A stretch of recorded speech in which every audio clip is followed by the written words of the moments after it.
c'est uniquement ceux qu'on a vus avant. Il n'y a pas de plénipotentiaire au niveau du Royaume-Uni. Donc, y compris donc, pour le Dominion du Canada, etc., etc. L'Australie, l'Union sud-africaine, etc., etc. Il n'y a absolument personne qui a la capacité pour signer le traité. Pour la République française, on n'a pas de plénipotentiaire. Notre traité de Versailles ne vaut rien. Plutôt, c'est un traité de droit privé, international de droit privé, passé avec l'Allemagne. Ça ne peut pas être innocent. Qui est signé pour la France? Le président Clémenceau, mais il n'est pas plénipotentiaire. C'est pas marqué. Hein. Moi, si je lis le traité de Versailles, Clémenceau n'a pas de pouvoir pour signer. Il est quand même représenté là-dedans. Il représente le président de la République. Non, pas la Constitution. Sinon, il serait marqué le plénipotentiaire. C'est pas juridique. Oui, Il n'avait pas de mandat. Est-ce qu'il faut absolument que ce soit mentionné dans Ah la ben, Constitution? Ah oui, on le mentionne auparavant pour les autres, hein, pour le Japon, pour ceci, pour cela. On ne le fait pas pour la France. On ne le fait pas pour le Royaume-Uni. Parce qu'ils n'ont pas les mandats. Ils n'ont pas les mandats. Juridiquement. Mais ils signent quand même. Ils n'ont pas le droit, mais ils le font quand même. Disons, ça fait partie des questions qu'on est en droit de demander, hein, de poser. Trouver des amis. T'as pas le droit, tu prends gauche. Il aurait fallu, pour qu'il soit plus riche, c'est plénipotentiaire et chef de gouvernement. Oui, oui, oui. On est en droit de poser la question. C'est trouble. Pour l'Italie, c'est la même chose. Le Brésil, la République chinoise, la République cubaine, les Grecs, etc., etc. Le président de la République polonaise. Je mets un peu à part la Pologne parce que je trouve que Pologne et Alsace, il y a certains parcours similaires. La Pologne qui va renaître, parce qu'elle n'existait pas. Oui. Donc, la République portugaise, la Roumanie, etc., etc. Donc, quelle est la valeur du traité de Versailles? Eh bien, la souveraineté de la France, l'Alsace ne rentre pas dans la souveraineté française. Les seuls traités qui restent valables, c'est le traité de Francfort, qui cédait à perpétuité l'Alsace et la Lorraine au Reich. Il n'y a que ça.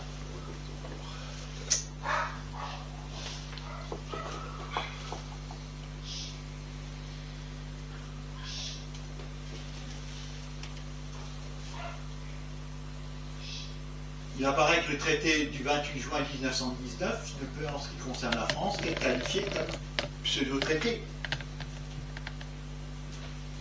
Il a une valeur de traité de paix lorsque, et encore, disons, il faudrait... La remarque vaut pour l'ensemble du contenu du traité. Oui, non, mais un traité de paix, lorsqu'il est passé avec un État souverain et un autre État souverain, il a une valeur de traité de paix, quand bien même il y a d'autres signataires qui ne sont pas souverains. Mais en ce qui concerne la relation entre les deux États souverains, ça vaut traité. Oui, ce n'est pas un traité bilatéral, mais multilatéral. Voilà. En bilatéral, c'est foutu, hein. Mais en multilatéral, ça complique les choses. Ça complique les choses, mais la relation de traité entre deux États souverains reste valable.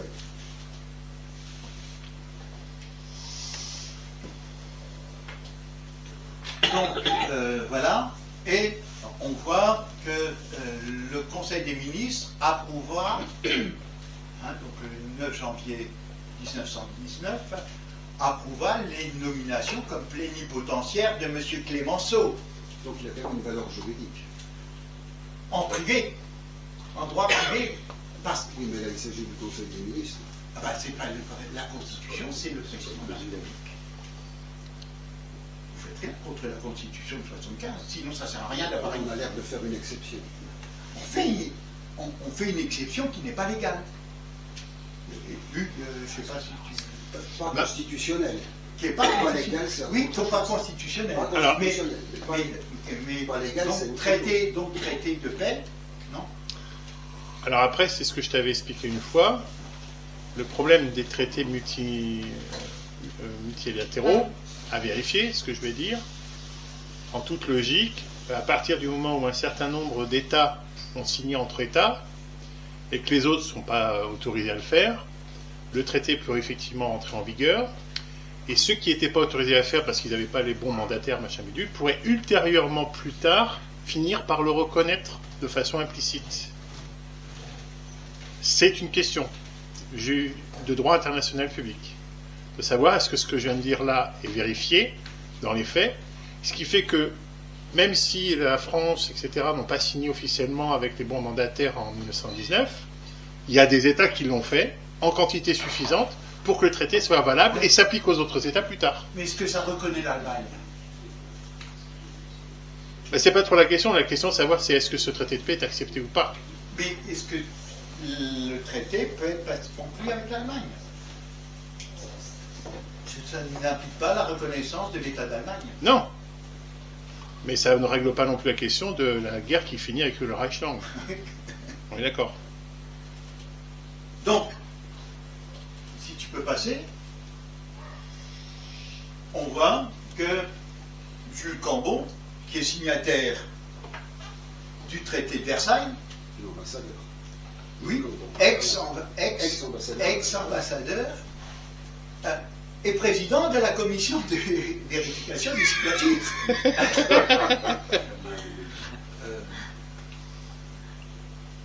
Jules Combeau, il est Ministre. ministre pour quel pays? Non, il est ex-ambassadeur et il était le président de la commission de vérification des pouvoirs Avant Jules Cambon était ambassadeur de Il était jugé parti. France. à Berlin. Oui, à Berlin. Oui, oui. Ah oui. Il est parti. Il était jugé C'est- parti. c'est puissant quand même. Bah, c'est du bidouillage. C'est le théâtre. C'est Une scène de théâtre. On ne sait pas si c'est dû à la précipitation, c'est vrai que c'est mal ficelé, ou alors si c'est vicieux, comme c'est votre 11 novembre, 28 juin 1919, on a le temps. Maintenant, de toute façon, c'est généralisé. Mais il y a tellement de choses à régler. C'est prémédité. C'est comme tu dis, il y a des équipes juridiques derrière tout ça. Tu ne peux pas dire qu'au niveau d'un État, tu fais une erreur. C'est pas des amateurs. Juridiquement, ils sont C'est prémédité. Alors, comment on ratifie les traités en France, selon la Constitution de 75, c'est-à-dire que dans un premier temps, le Parlement autorise le président à ratifier par un décret. Donc la loi du 12 octobre 1919 va autoriser le président de la République à ratifier et à faire exécuter, s'il y a lieu, le traité de paix signé. Mais s'il y a lieu uniquement. C'est-à-dire si l'Allemagne s'est bien comportée. Ensuite L'armistice ayant été renouvelé à 2 reprises. Le texte authentique du traité et des actes qui le complètent sera publié avec le décret de promulgation. Avec la loi, on ne publie pas le traité, c'est uniquement le décret. Donc on va repousser l'information. Les Français seront informés seulement 3 mois plus tard. le Sénat est la Chambre des députés ayant approuvé le traité de paix, etc., etc., le président peut décréter la ratification du traité. Alors, juste une petite question. Est-ce qu'à ce stade, cette ratification, justement, peut valider le traité, son application? Disons, la ratification valide le traité en l'état, c'est-à-dire que c'est une convention de droit privé, internationale de droit privé.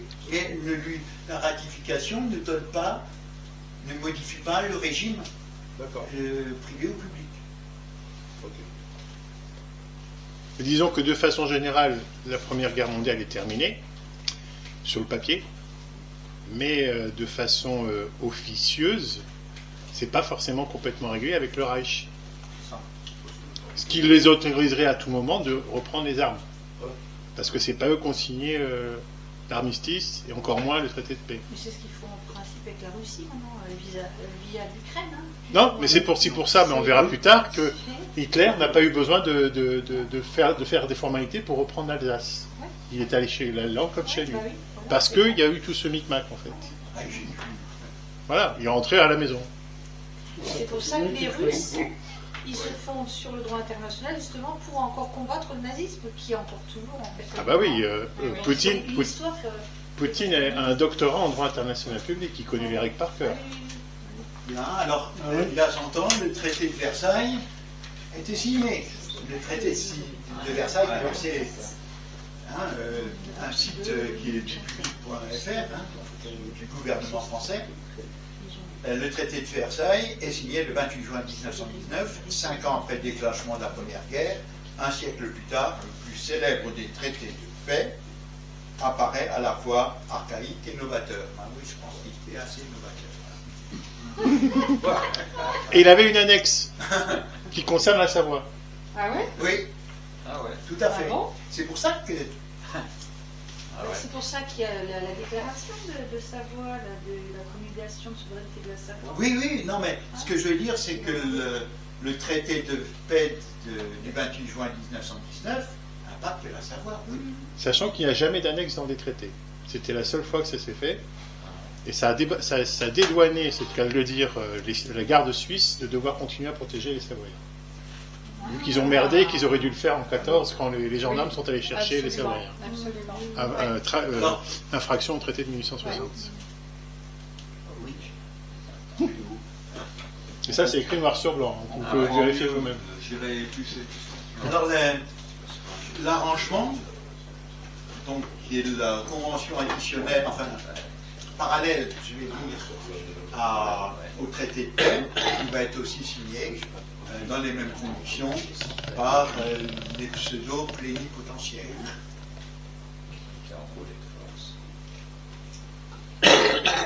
Voilà, on va retrouver les mêmes. Et monsieur, je me mêle de tout, Woodrow Wilson, signataire, Clémenceau, Plichon, Klotz, l'Alsacien, etc. Et puis le vérificateur des signatures, quoi, des pleins pouvoirs, Jules Cambon. Qui n'en a pas.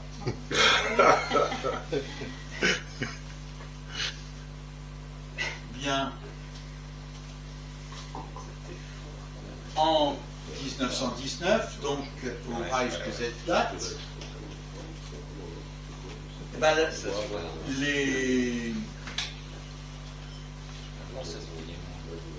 le Reich ratifie le traité entre Deutschland et les Alliés. Je fais un petit saut en arrière.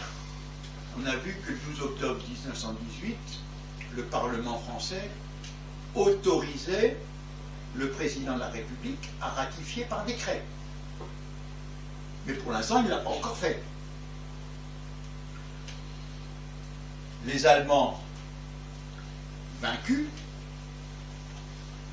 ratifie le décret, le traité de paix du 28 juin 1919, je vais dire, le 12 août 1919, soit 2 mois après. Les Allemands sont vaincus, la France, vainqueur, n'a pas encore ratifié. Les Allemands seraient plus pressés de ratifier que les Français.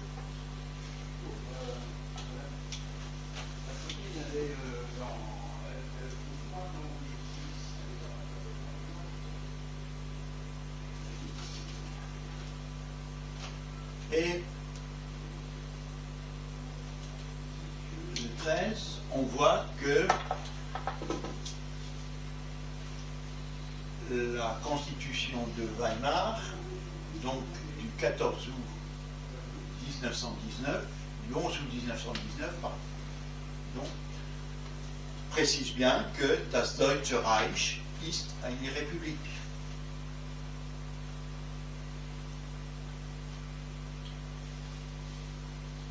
Ça confirme que Reich ne veut pas dire empire, puisque un Reich peut être une république. Conclusion, Reich, ça signifie patrie des Allemands. Oui, enfin, État fédératif en droit. C'est Il y a l'usage, le sens. Patrice arrive à atteindre quand même. toute la dimension mythique du terme. Enfin, le meilleur bouquin, c'est Jost Hermann. Ça, c'est. Et lui-même n'arrive pas non plus à des conclusions très claires. Alors, en 1925, on voit que finalement, le traité de Versailles n'a pas de valeur. Et en 1925, on décide de conclure un nouveau traité, le 14 août 1925, qui va délimiter la frontière franco-allemande.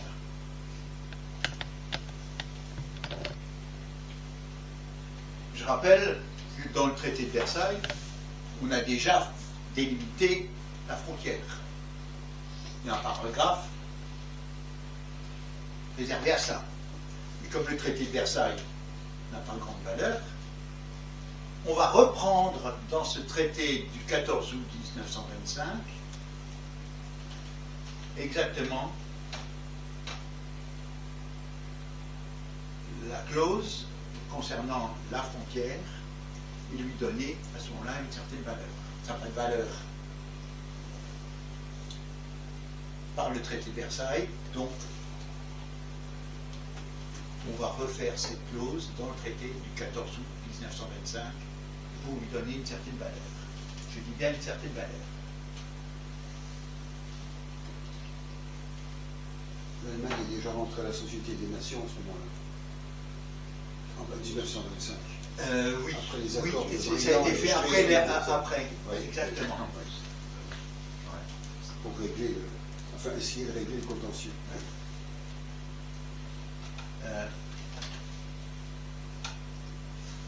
En 1925, il y a le traité de garantie mutuelle du traité de Locarno.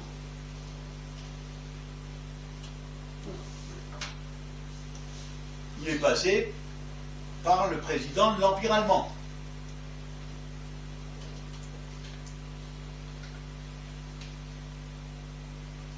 Accompagné du chancelier de l'Empire. On va à droite.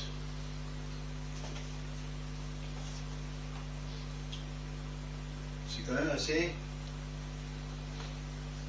étonnant que le président de la République, puisque das Deutsche Reich ist eine Republik, il soit accompagné par le chancelier de l'Empire. On est en droit de se poser des questions.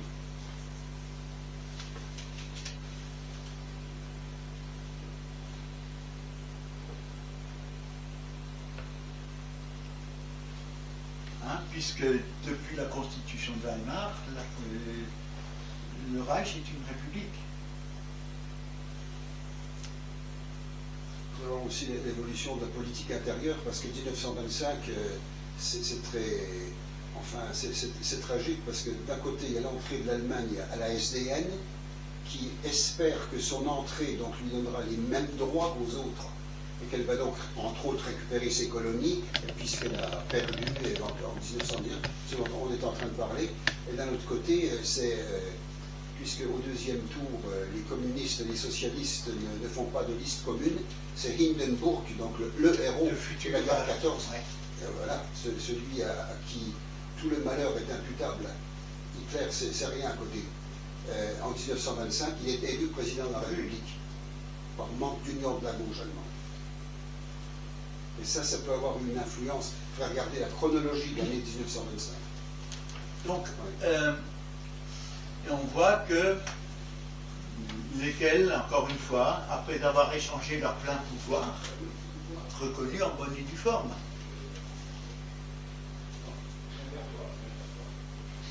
L'Allemagne est le Reich est une république.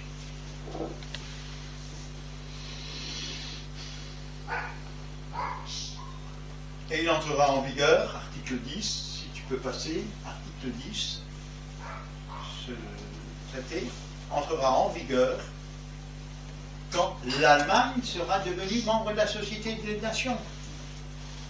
Et l'Allemagne n'existe pas. Mais il y a une question quand même, c'est comment est-il possible? Alors, imaginons qu'entre le Reich allemand et l'Allemagne, ça ait pu bidouiller jusqu'à la fin de la Première Guerre mondiale. Le Reich allemand perd la guerre, donc se met en retrait en quelque sorte, n'est pas effacé, n'est pas éteint, n'est pas aboli, abrogé, quoi que ce soit. Il y a la République de Weimar avec des nouveaux dirigeants, et c'est encore l'Allemagne, association de fait, qui se permet de signer pour la Nouvelle République. Mais on est d'accord. Mais pourquoi? Mais Pourquoi ils peuvent se permettre ça en fait?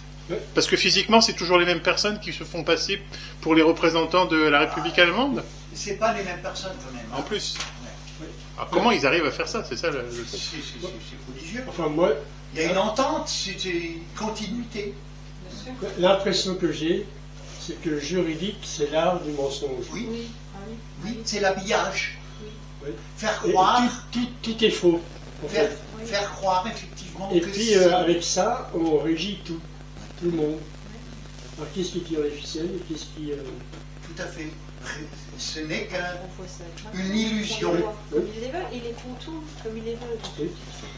C'est On a encore c'est 100 de la images. drogue pour les gens. Oui. C'est la loi, Là, c'est légal. il est quelle heure Les gens veulent 11h24, dire, oui. est-ce que c'est la Donc, loi, oui, c'est légal. il dit Donc le 24. présent Oui. traité sera Non, c'est pas ratifié, Mais bon, c'est pour ça que- il entrera en vigueur dès que l'Allemagne sera devenue membre de la Société des Nations. C'est puissant. Nouveau statut international. Donc ça veut dire qu'il n'entrera jamais en vigueur. C'est obligatoire. Il n'y a rien qui est obligatoire. Fois de quoi, les plénipotentiaires surnommés ont signé le présent traité. Donc on passe. Traité du 27 août 1928, renonciation à la guerre comme instruction politique générale. Et là, c'est le gouvernement des États-Unis qui va administrer toute toute l'administration des accords. Alors que les États-Unis n'ont pas ratifié, si je peux me On permettre, est d'accord. et qu'il y a eu un traité séparé avec l'Allemagne en Oui, 1921. 1921, le traité d'amitié. Ah, oui. Donc, Mais on peut quand même commencer à voir tout doucement Rockefeller avec le président de l'époque.